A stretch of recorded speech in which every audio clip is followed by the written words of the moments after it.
Bismillahirrahmanirrahim. Assalamualaikum warahmatullahi wabarakatuh. Alhamdulillahirabbil alamin. Allahumma shalli wa sallim ala sayyidina Muhammad wa ala ali sayyidina Muhammad. Alhamdulillahirabbil alamin. Segala puji syukur hanya milik Allah Subhanahu wa taala yang selalu memberikan kita kesehatan, kenikmatan sehingga kita dapat mensyukurinya dengan belajar. Semoga semuanya selalu diberikan kemudahan dan kelancaran dalam mencari ilmu. Amin ya rabbal alamin. Salawat serta salam semoga selalu tercurahkan kepada beliau baginda Rasulullah Muhammad Sallallahu Alaihi Wasallam. Semoga kita semua tercatat seperti umatnya yang taat kepada sunnahnya dan mendapatkan syafaat di yaumil qiyamah nanti. Amin ya rabbal alamin. Anak-anakku kelas 8A maupun 8B yang Ustadz banggakan. Hari ini kita akan belajar bab 13, bab 14. Bab 13 kemarin tentang sejarah pertumbuhan ilmu pengetahuan pada Bani Abbasiyah, dinasti Abbasiyah. Sudah kita pelajari bersama pekan kemarin. Semoga semuanya sudah membaca, sudah meringkas, dan sudah mengirimkan tugasnya. Oke, yang belum masih ditunggu. Hari ini kita akan memasuki bab 14. Yakni tentang hidup sehat dengan makanan dan minuman yang halal dan bergizi. Hidup sehat dengan makanan dan minuman yang halal dan bergizi. Tidak semua makanan halal, tidak semua makanan bergizi. Begitu juga dengan minuman. Maka di dalam Islam ada aturan apa yang harus kita makan, bagaimana makanan yang baik untuk diri kita. Semua telah dianjurkan, telah ada tuntunannya. Oleh sebab itu nanti kita akan pelajari.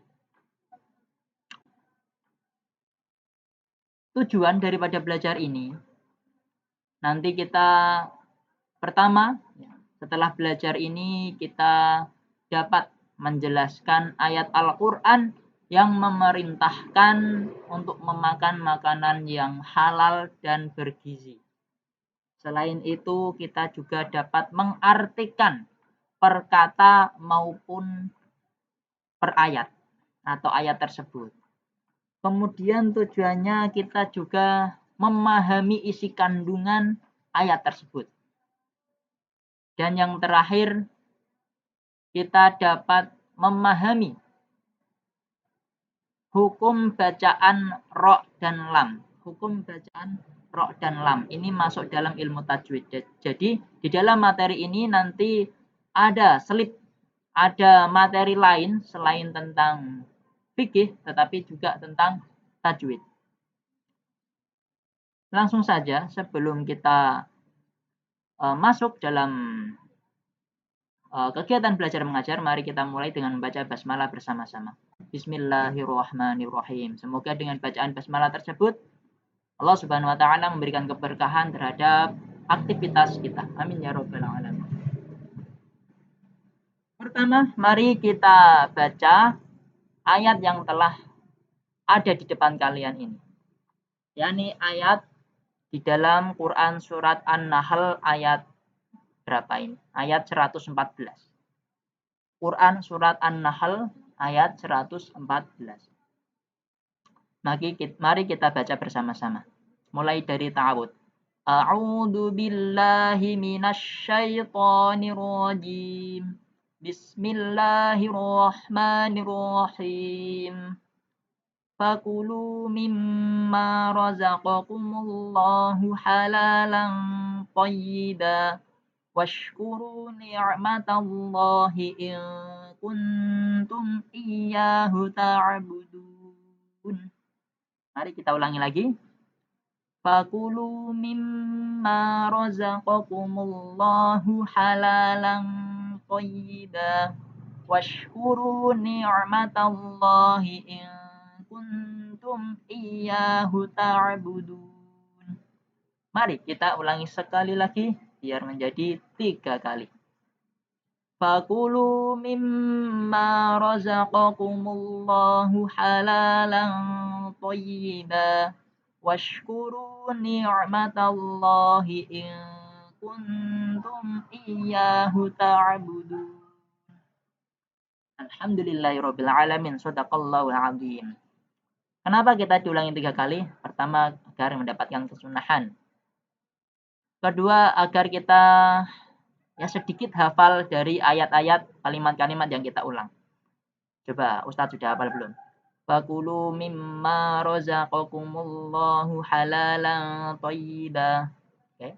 Dan washkuru ni'matallahi in kuntum iyyahu ta'budun. Ya. Sering membaca maka akan mudah menghafal, bahkan bonusnya menghafal. Nanti kita akan mempelajari ayat ini.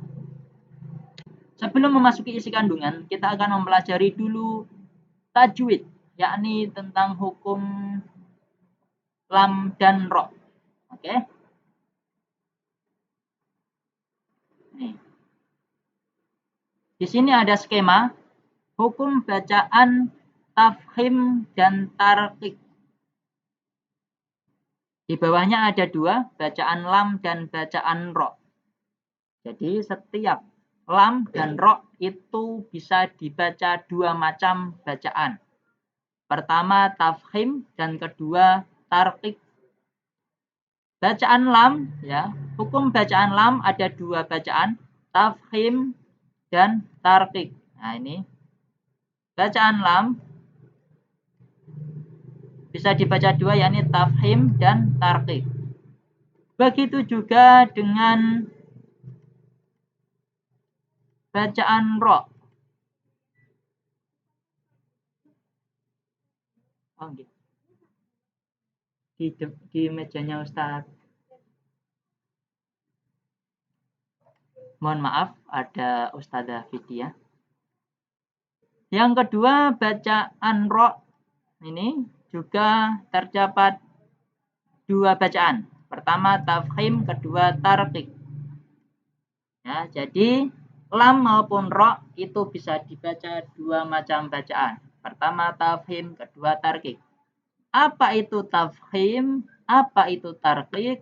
Tafkhim artinya adalah tebal, ya. Tebal. Aduh, gimana ini? Nah. Tebal. Nah, inilah tebal. Tarqiq artinya tipis, ya. Tipis.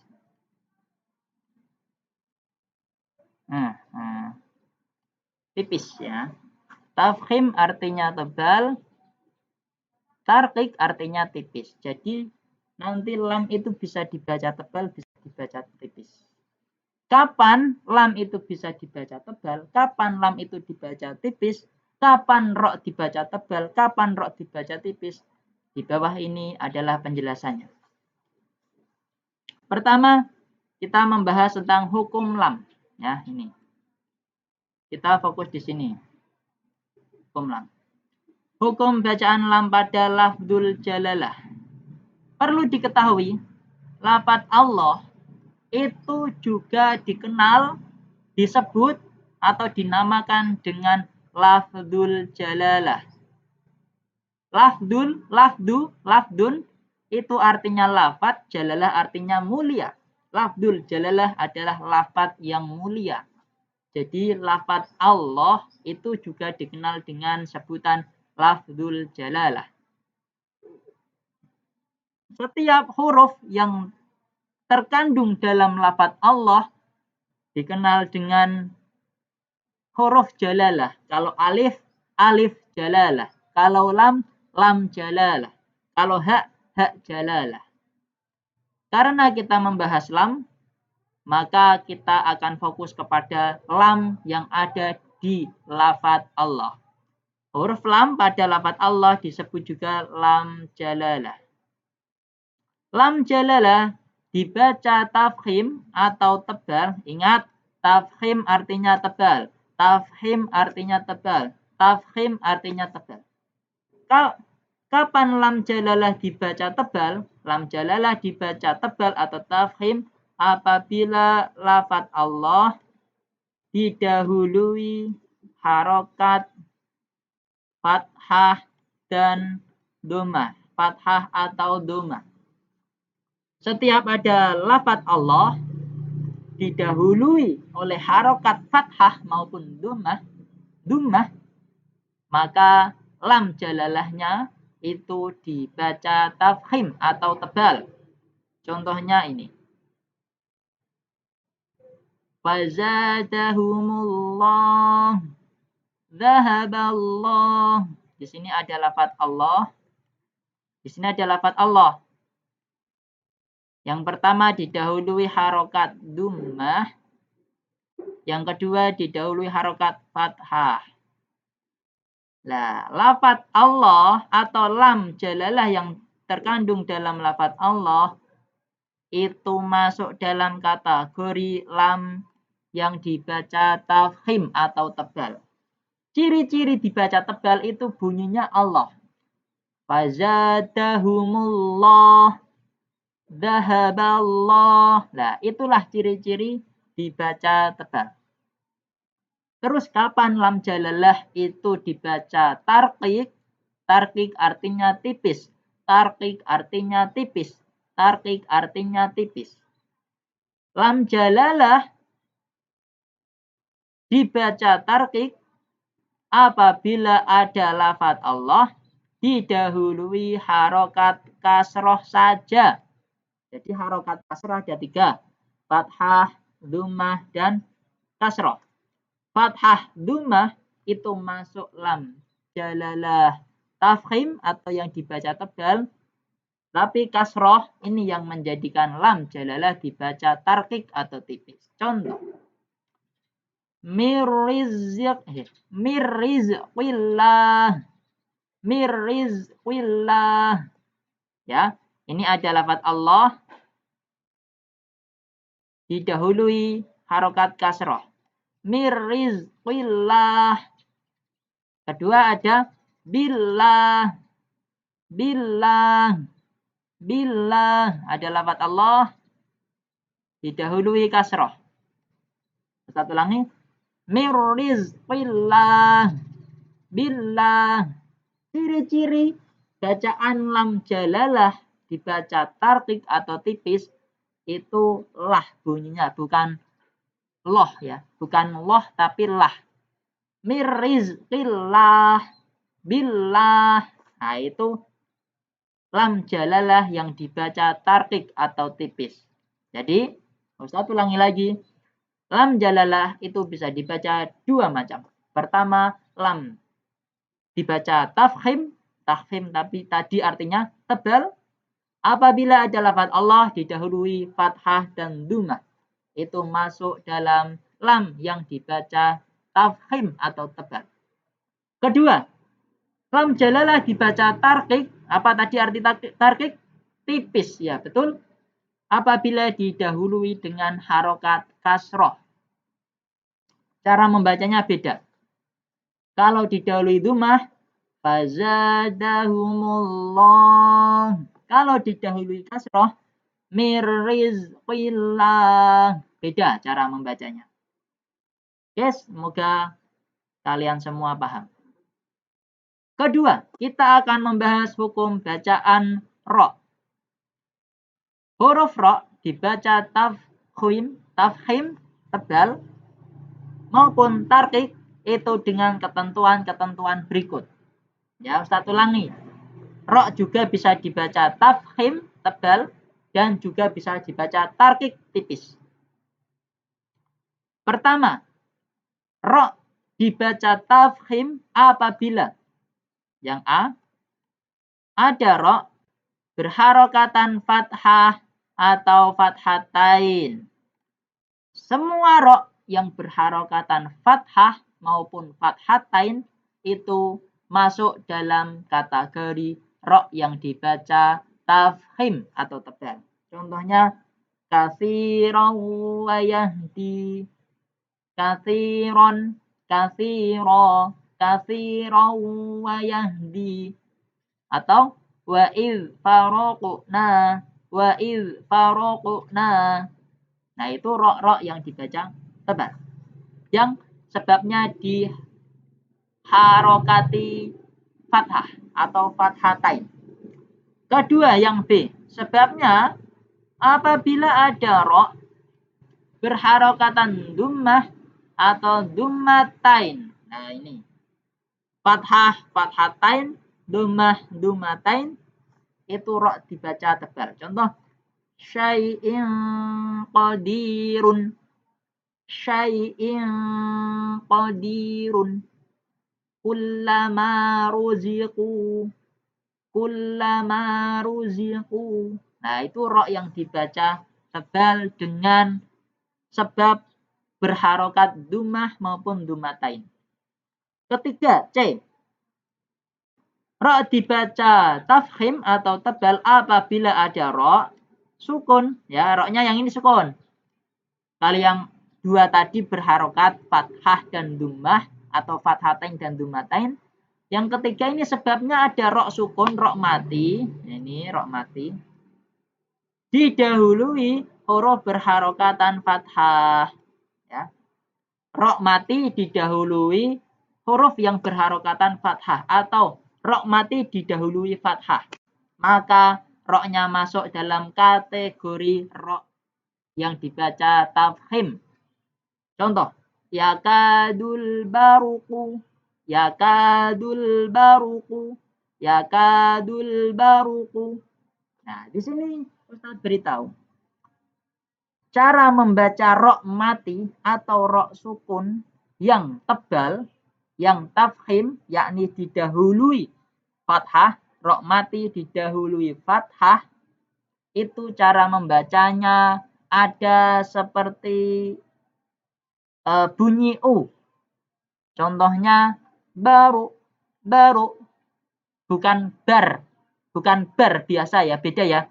Bar sama baru, baru, baru, bar sama baru, beda. Yang bar saja itu salah. Yang benar itu baru. Kita sering dengar di bunyi adzan, Allahu Akbar. Nah, Allahu Akbar, Allahu Akbar, Allahu Akbar, Allahu Akbar. Nah, baru. Oh ya, seperti yang akhir katanya, itulah yang menandakan ro itu tebal. Yang D, yang 4. Apabila ada ro sukun didahului huruf oleh huruf dummah. Ro sukun didahului oleh dummah. Kalau tadi didahului fathah, ini didahului dummah.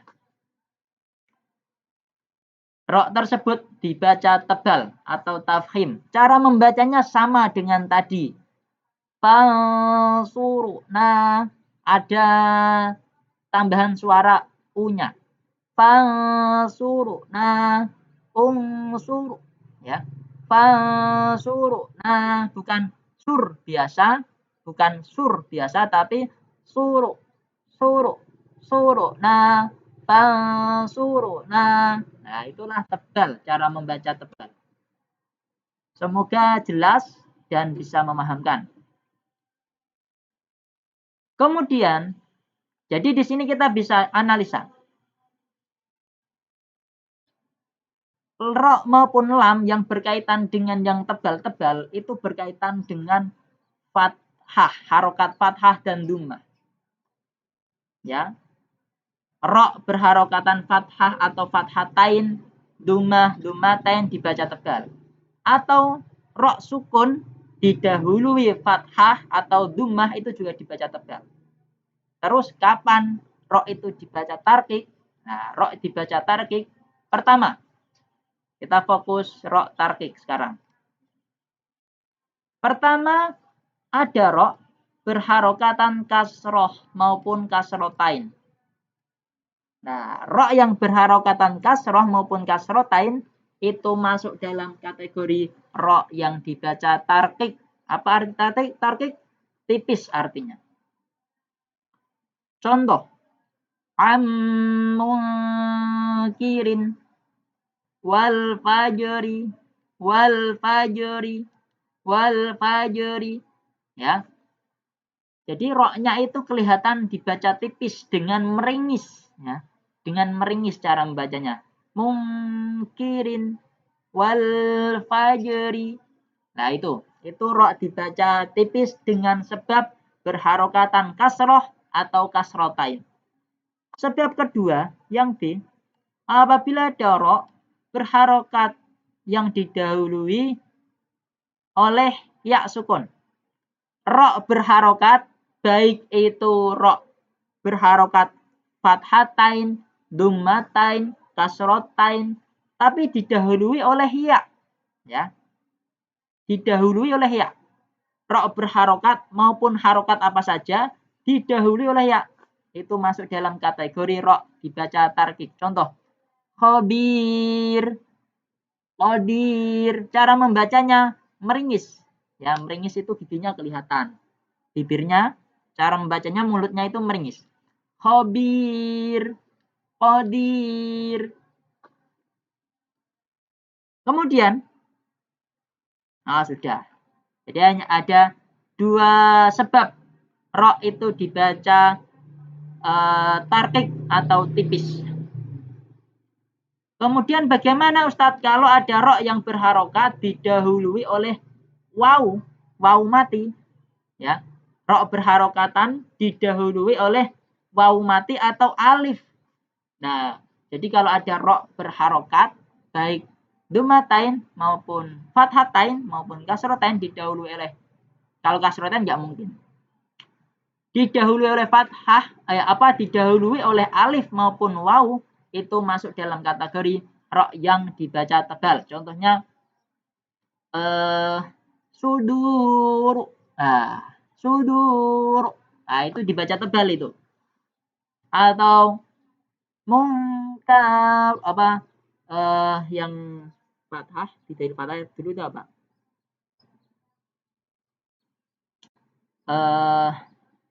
Minan naru, ya. Minan naru itu ro berharokat didahului alif. Kalau sudur itu ro berharokat didahului waw mati. Nah, itu dibaca tebal kali itu. Tapi kalau didahului ya mati, itu dibaca tipis. Oke, sampai sini semoga memahamkan ya. Di sini ada ro, ini ro hidup didahului ya. Nah, ini dibaca tipis. Ya. Oke, ini penjelasan tentang tajwid. Yakni hukum bacaan lam, Ustaz ulangi. Lam itu bisa dibaca dua macam. Pertama lam tafkhim, pertama dibaca tafkhim, kedua dibaca tarkik. Tafkhim artinya tebal, tarkik artinya tipis. Oke. Kapan lam itu lam? Kapan lam yang ada di lafaz Allah atau lam jalalah itu dibaca tebal? Lam jalalah atau lam yang terdapat di lafaz Allah dibaca tebal apabila ada lafaz Allah didahului oleh harokat fathah atau dummah. Contohnya fazadahumullah, dahaballah. Kapan lam jalalah atau lam yang terdapat di lafaz Allah itu dibaca tarqiq? Yaitu apabila ada lafaz Allah didahului oleh harokat kasroh, maka lam tersebut dibaca tarqiq. Contoh, billah, mirrizqillah, dan lain sebagainya. Kedua, ro. Hukum ro itu dalam bacaannya, dalam cara membacanya itu dapat dibagi dua bacaan juga. Pertama, ro bisa dibaca tafkhim, juga ro bisa dibaca tarkik. Ro dibaca tafkhim pertama ro yang berharokatan fathah, fathatain. Yang kedua, ro dibaca tarkik apabila diharokati dummah atau dummatain. Ketiga, ro mati atau ro sukun didahului harokat fathah. Keempat, ro sukun didahului harokat dummah. Itu ro yang dibaca tafkhim atau tebal. Kemudian ro yang dibaca tipis apabila ro berharokat kasroh atau kasrotain. Kedua, apabila ro berharokat baik apapun itu tetapi didahului oleh ya mati. Contoh khabir, cara membacanya tipis.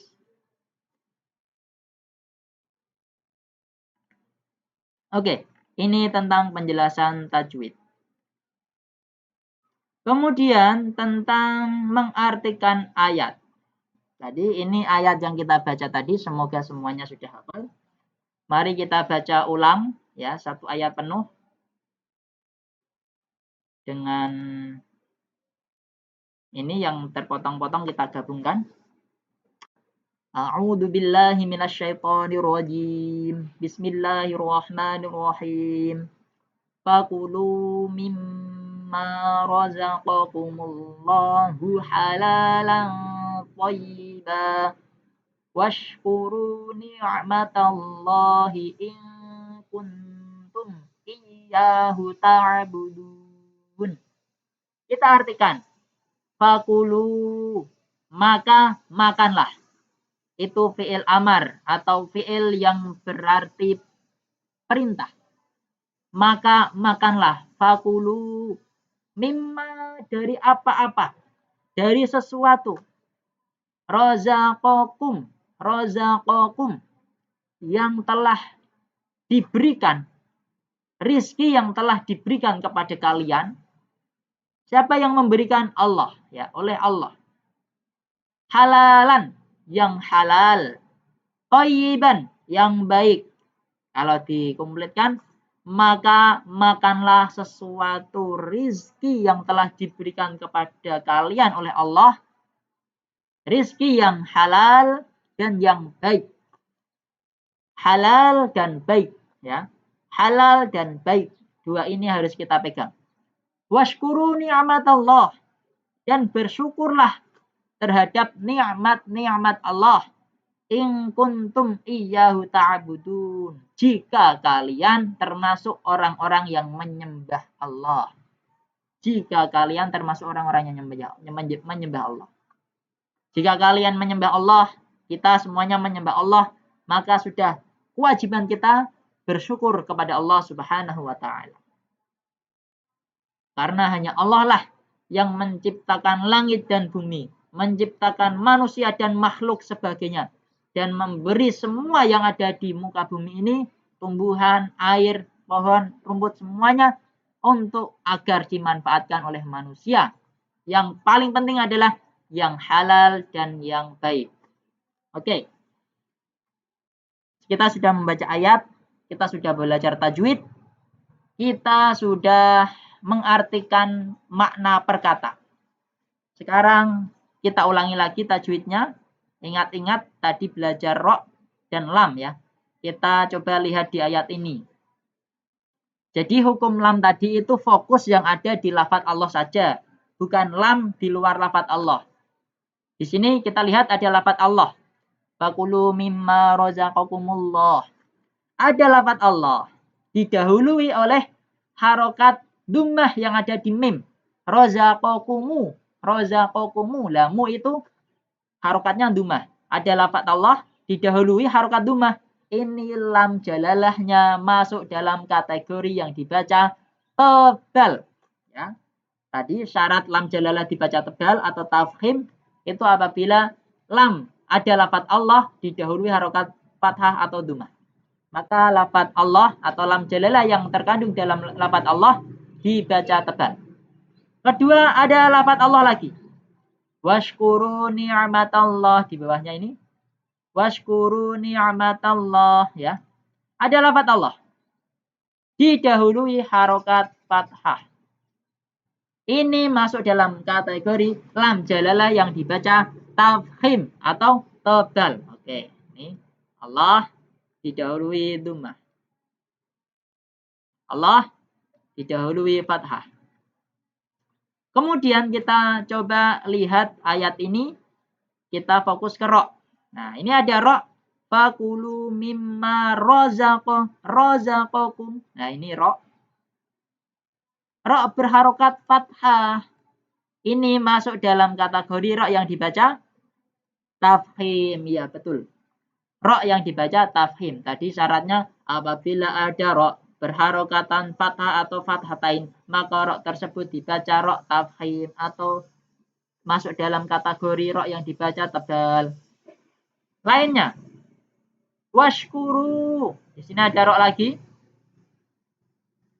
berharokatan dumah. Washkuru. Maka ro ini masuk dalam kategori ro yang dibaca tebal. Oke, pintar sekali. Tadi ada syarat lain yang kedua, apabila ro yang masuk dalam kategori tafkhim atau tebal, apabila ada ro berharokatan dumah atau dumatain. Nah, ini ro yang dibaca tebal. Oke, semoga semuanya paham. Sekarang kita masuk dalam isi kandungan ayat tersebut.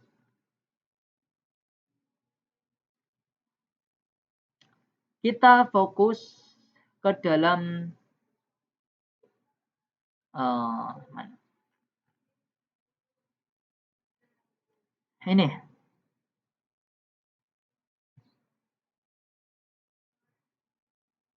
Nih, kita fokus dalam ini. Umat Islam untuk memakan makanan dan mengonsumsi minuman yang halal dan baik. Ya, dalam ayat ini Allah menyuruh umat Islam untuk memakan makanan, mengonsumsi minuman yang halal dan baik. Halal dan baik itu harus ditinjau dari 3 hal. Ya, nih. 3 hal. Pertama, halal zatnya.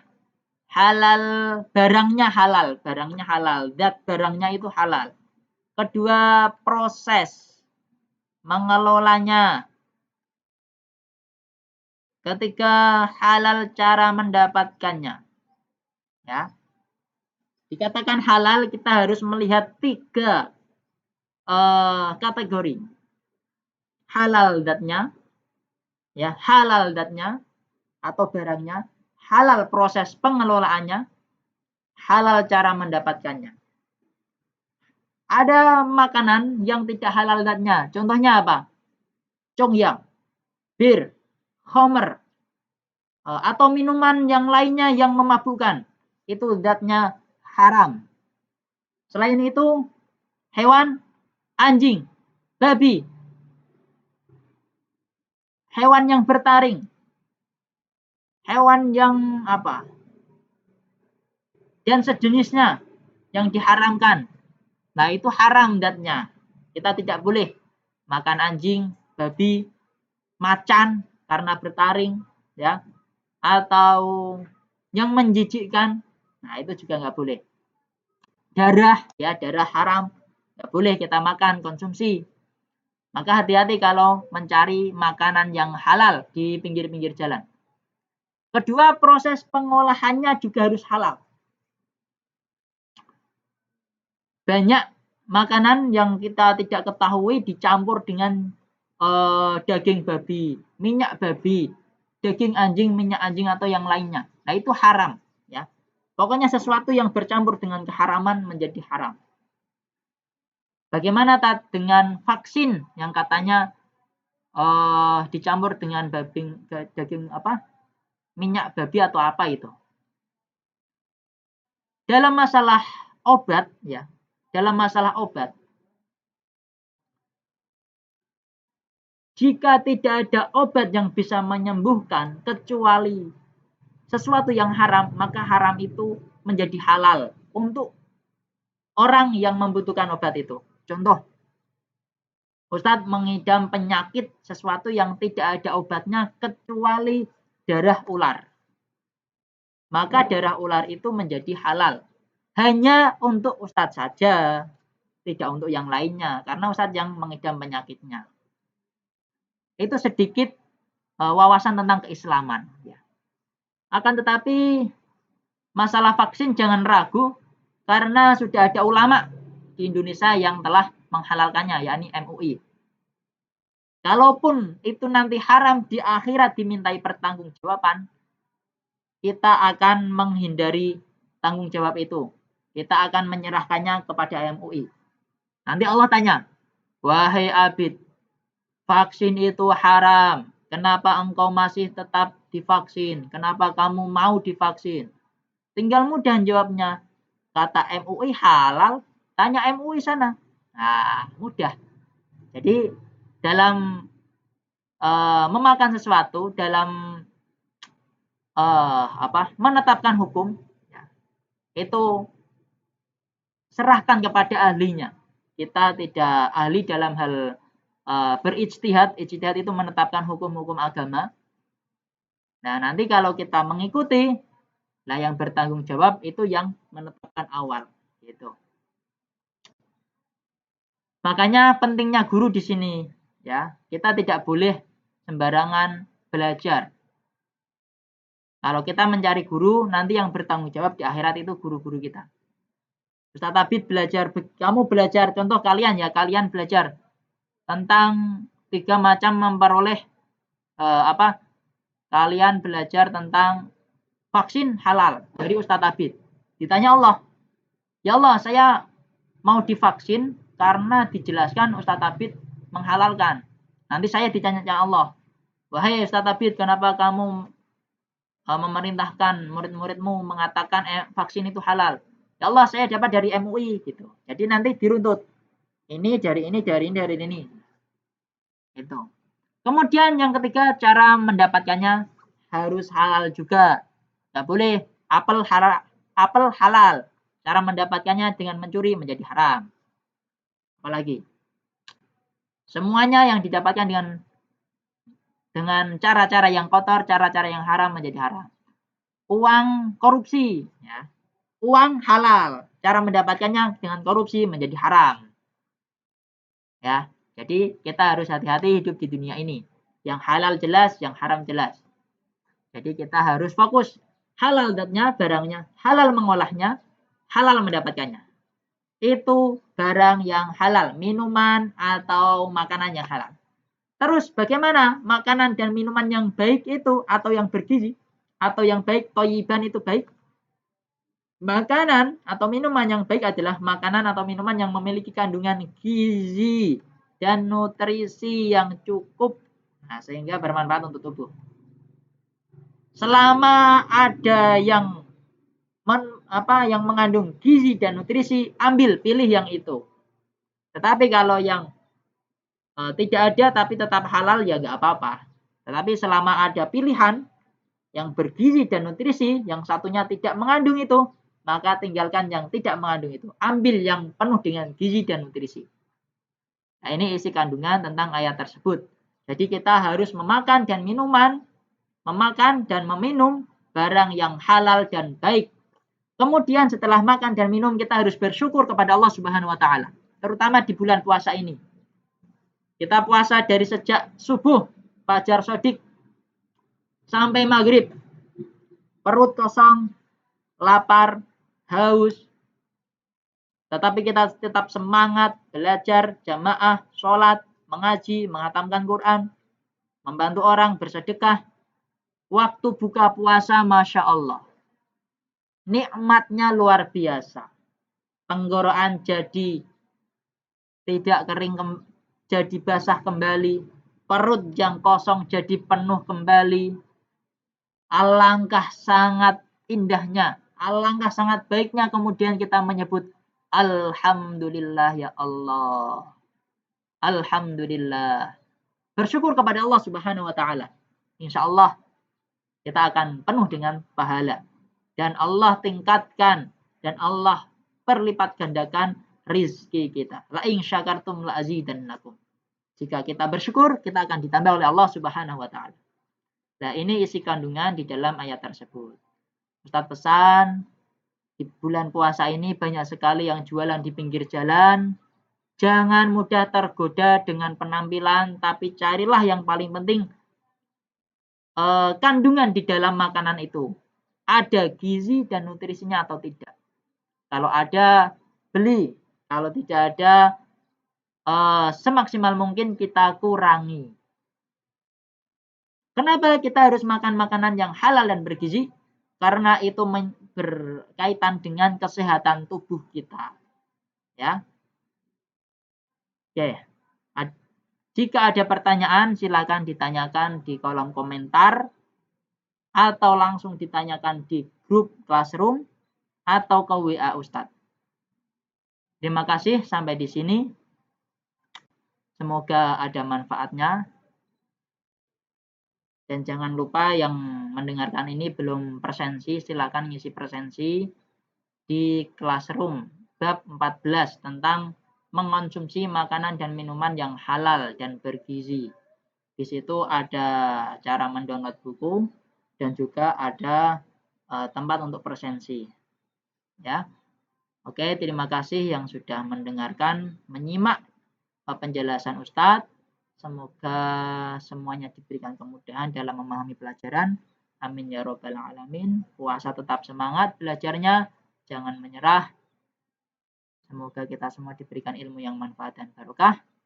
Ustadz tutup. Wassalamualaikum warahmatullahi wabarakatuh.